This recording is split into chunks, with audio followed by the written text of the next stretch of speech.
next guest is an actor, also a comedian, and he is a member of the cast of Saturday Night Live. Here now, take a look at one of his characters, Wayne Campbell of Wayne's World. Roll the tape there, Hal, if you can. Ladies and gentlemen, say hello to Mike Myers.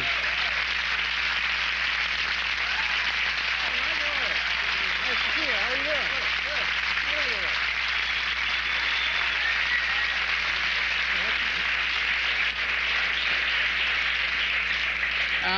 Welcome to the show, and did you watch the Super Bowl? No, I didn't. Do you care about that kind of thing? I care more about the CFL, actually. Yeah, you're from Canada, right? That's right. What part of Canada? I'm from Toronto. Yeah. And when did you come to the United States? I came to the United States in 1988. Okay, good. So far, everything seems to be in order. It's all going well. Yeah. Now, tell me a little bit about Wayne's World. What is the deal on this guy? Oh, well, he's sort of everybody I ever grew up with in the suburbs of Toronto, a place called Scarborough, Ontario. And just, you know, adolescence, suburbia, and heavy metal. Yeah. In fact, a friend of mine called up who is still like that. He's sort of in an arrested state of adolescence. And he said, "Hey, Mike Myers, great show. I mean, what do you do? Just sort of show up on Saturday, get wasted, and crack jokes?" And I started talking about Stanislavski and stuff like that, but it was kind of lost on him. And are you working on other characters all of the time? Yeah, there's another character I do with frequency, Dieter, which is a German... Oh, you're so kind. Thank you. And again, he's somebody... I switched from being sort of in the heavy metal to sort of being in sort of punky, only without the anger, more just sort of interested in the... Now, is Dieter a real guy that you observed at some time in your life? Yeah, he was a waiter in Toronto, and he used to say, you know, "Mike, you should come to Stuttgart. You'd really like it. It's a town on the go, go, go." And I would go, okay. And then he would take my order sort of like this all the time, listening to the music. "Your order has become tiresome. Now I would like to dance." And he would go up and sort of, you know, dance to Kraftwerk, and he wouldn't come back. And, lucky for everyone, I guess. Yeah. But he loved hockey, which is weird. Yeah. That's what we really had in common. He used to trade hockey cards all the time, which is like baseball cards, only we like hockey up there. And, you know, it'd be like Eric Nestorenko, and he'd go, "Got him." You know. "Juha Wieding, need him." "Wayne Gretzky, love him." And so, and he, you know, "Be a dear and go and get me checklist." You know, that sort of stuff. Yeah. Now, is there... This seems like a pretty elementary question, but you've experienced both forms of life here and also in Canada, and is there essentially any great differences? Yes, there is a difference, yeah. The difference between Canada and America is that Canada is exactly like the United States, only not as much. There's not as much crime, but there's also not as much of an entrepreneurial spirit. So, it's my girlfriend, who's here, Robin, is actually... Have you not seen her in a while or something? Well, it depends on how well I do here, I really. See. She's from Queens, and I'm from Canada, and she's, as Don Rickles says, a Jewess, and I'm a WASP, and one of the main differences is, like, we'll order food, like we order in. Once I've discovered that you can order everything in America, including dial-a-bed, we did. And I would phone, and I'd say, "Hello," as Canadian, very polite, and say, you know, "I wonder if you wouldn't mind," I mean, I know you probably don't deliver in this area, but if you wouldn't mind at any point, and it's not a lot, you know, and then she just grabs the phone from me and goes, "Ribs, now, or I'll kill you. You know where I live. Die, die, die!" And then hangs up, and we get our ribs, you know, and the other way... Now, is that true that Canadians may be a bit more polite? I mean, granted, they got to be a bit more polite than the average New Yorker, but... We have different history. I mean, you guys had the Wild West, and you had the gunfight at the OK Corral. We had the Socratic dialogue at the OK Corral. You guys live and die by the gun. We live and die by the cleverly written piece of legislation. I mean, we were in a hotel in Toronto, and the fire alarm went off at 4 o'clock in the morning, and Robin was like, "We'll sue these bastards. We'll sue them." And my response was, "Well, at least you know the system's working." Exactly, that's right. They could have been trying to save your life. Exactly. Now, did you work and develop your comedy in Canada? Did you work all over Canada before you came here? Yeah, I'm kind of new to television. Before that, I was at Second City, Toronto. And I toured across Canada and stuff. And what I noticed is weird. I'm used to having a live audience, but I kind of don't miss it in a weird way because I think live audiences now are used to television, and they have no interior monologue.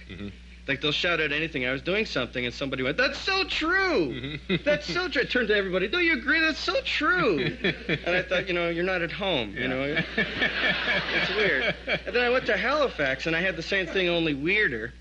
And I was performing, and I did an energetic improv, and I came to introduce the next scene, and somebody went, "You have wonderful energy, Michael." in a really deep voice. And I went, "Oh, what?" And then I went, "You really do, in a voice that makes your ribs sort of rattle. And then after the show, I didn't think anything of it. Do they enjoy improv in the maritime provinces? They do. Yeah. That and fishing. What do you say? We go squid jigging or take a suggestion? Yeah. So anyway, he came backstage, and he had like these mascara, dark ringlets of hair. And he went, "You really do have wonderful energy, Michael. Halifax is the center of energy for all of Canada. Well, and I want you to meet my children, Jocasta and Beelzebub." And Beelzebub was 12 and was like, "Oh, Dad, I don't want to be of the devil, Jeez, do we have to vex him?"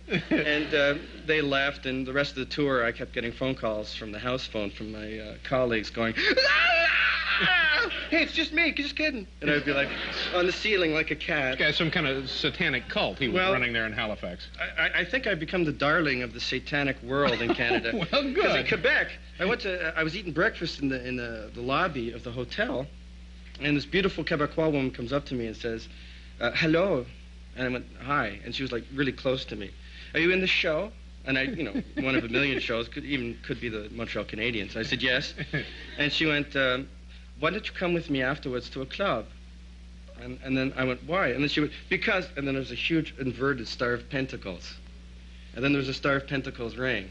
She goes, "Because I like you," and put her hand on my shoulder, which seemed to burn a hole into my jacket. You're lucky to live to tell about it. Yeah. Anyway, it's nice to meet you. Yes, I'm glad things are going so well for you. Thank you for coming by here. Mike Myers, boys and girls, right here. We'll be right back.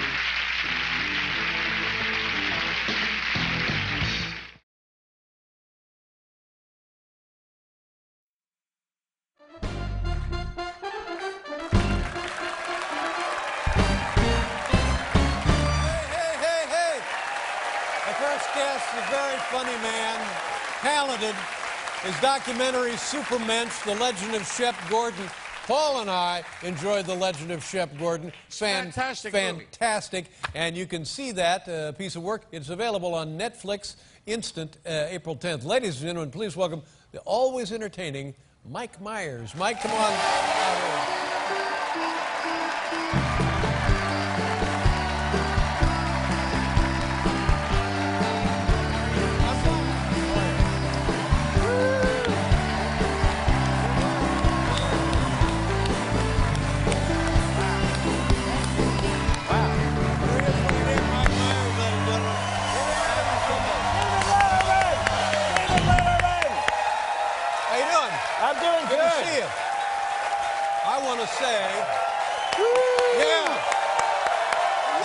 Thank you so much. Thank you.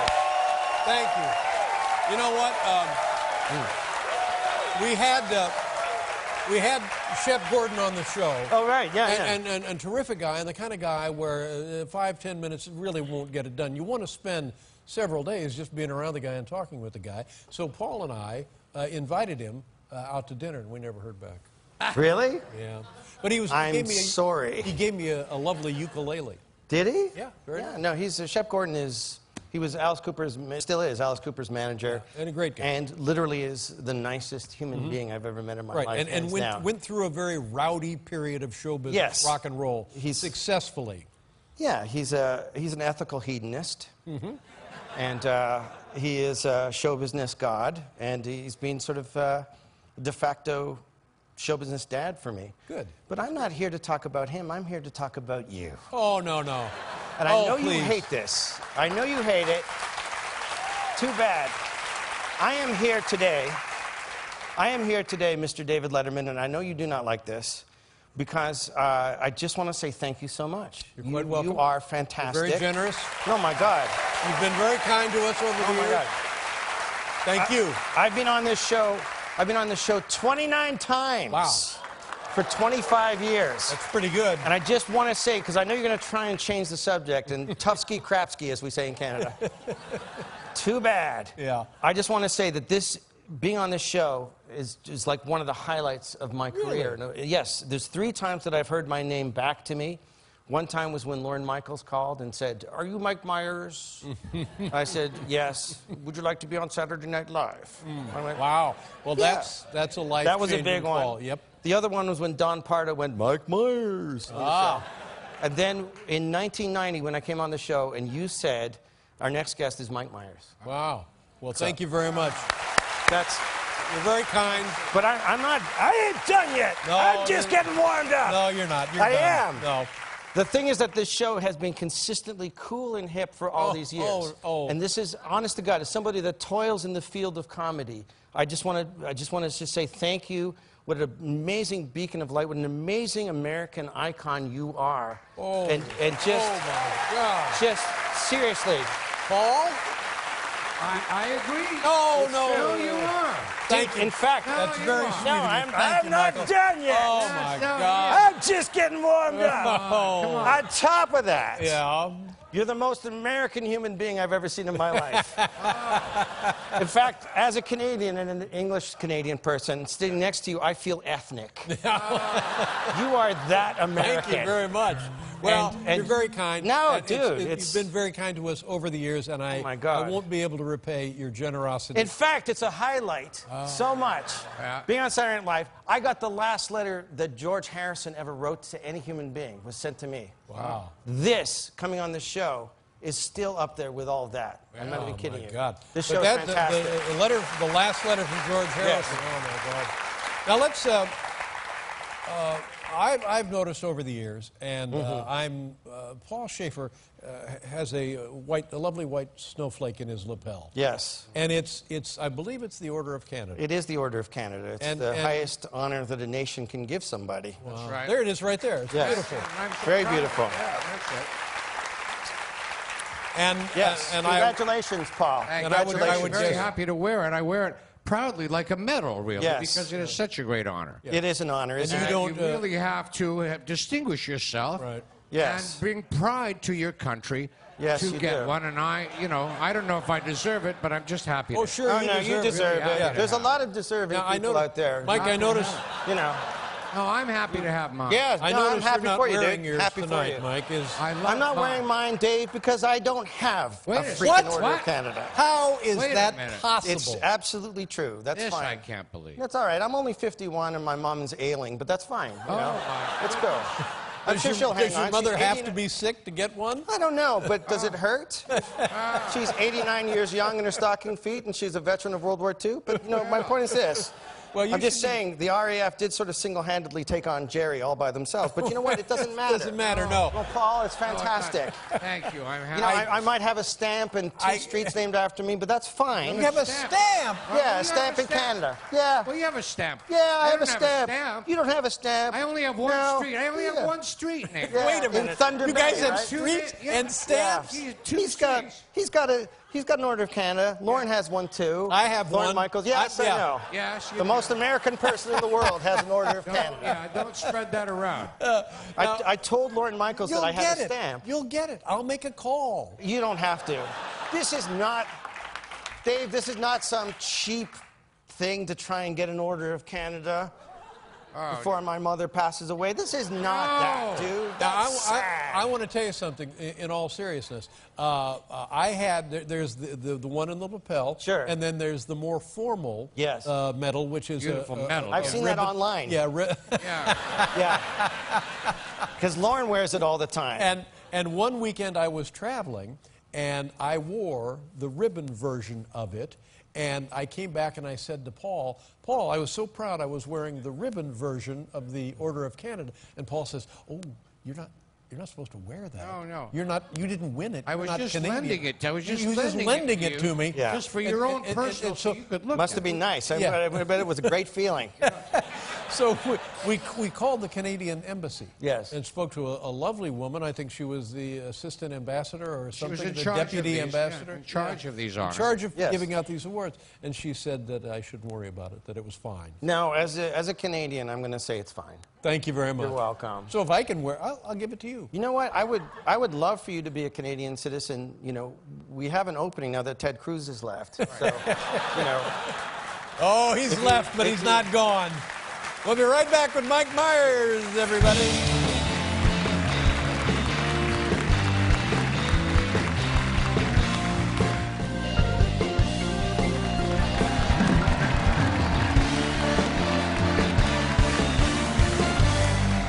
Mike Myers, ladies and gentlemen. That stamp, that's very impressive. It is. That to me would, I think that's fine. I think that, Yeah. that's great. And people get to lick it. Yes. Mike, tell me about the, we've heard stories from Paul and other guests who were at the 40th anniversary of the Saturday Night Live. A tremendous part of the American culture and North American, worldwide culture, really. Mm-hmm. And you were on the show for how many years? I was there for the standard 6-year term, tour of duty. Yep. Yeah, fantastic. SNL 40 was thrilling. I mean, I didn't know I was invited. I never received a formal invitation. So I was watching the ads on TV on the Super Bowl. It would be like, you know, SNL 40, Jim Carrey, Ben Stiller, Mike Myers. You know, and I was like, I wasn't invited. So I wasn't sure until nobody had ever said, you come on out. They just put it on the TV and you're supposed to come? Like a week and a half before, Lauren called and said, Mike, any chance of a Wayne's World? I was like, am I invited? Yeah. He was like, right. Of course you're invited. Yeah. I had no idea. So we wrote it out. I wrote it, and then he's like, there won't be a chance to rehearse. Is that okay? Wow. I've never done anything without a rehearsal. This is like a 3-hour live show. I was scared, and I sat there, and it was like, 10 seconds live. Dana and I had never rehearsed it. And I said to Dana, I'm 51 with 2 kids, and I'm wearing a wig. Am I an idiot? What's going on? I said, are we dead? Are we idiots? What are we doing? And Dana, which is why Dana Carvey is so fantastic, he just said, no, dude, we're just going to have fun. Yeah. And I was like, that's it. That's right. And we had fun. That's right. That's interesting. You know what I mean? That's right. Like, all right.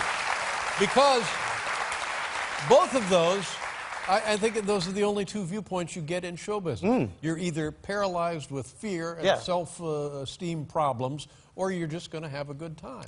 Yeah, and that's what I love about Dana. You know, I went on tour with him. He was kind enough when I first got on Saturday Night Live, and he said, hey, do you want to come on tour with me? And I didn't have an act, so I wrote it on the plane. And we did Wayne's World, and I had no idea that anybody had seen the show or seen Wayne's World. We got a lovely response, and we were playing 8,000 people places I'd never played, because I was at Second City in Toronto and Chicago. It was 300, 400 people. And it's a different thing when it's 8,000 people. And Dana is such an amazingly calm, first of all, he's one of the greatest comedians ever. I'm so honored to have worked with him. But he's just a calm performer. So he would say a line, so it would be like, I think I'm going to hurl, or whatever. It would be the laugh line. And it would get like, 10 seconds of laughter, which was like fantastic. And during that time, Dana would say to me, hey, do you want to eat at the hotel? Do you want to go to a restaurant? On stage. And I'm like, don't talk to me, dude. We're on stage. It's like, by the end of the tour, to die down. Yeah, he was surfing the laugh. Wow. He's sitting there doing this. I'm like, the calmest performer. It's like, that's right. This is supposed to be, this is at the playtime. Sure. This is happy time. Yeah. So he's one of the greatest influence, obviously, and just remembering to keep it silly. Do you have any stories from, have you been back to like Scotland or? I've been back to Scotland, and I'm going to go back and I'm going to compliment you more, and I don't give a darn.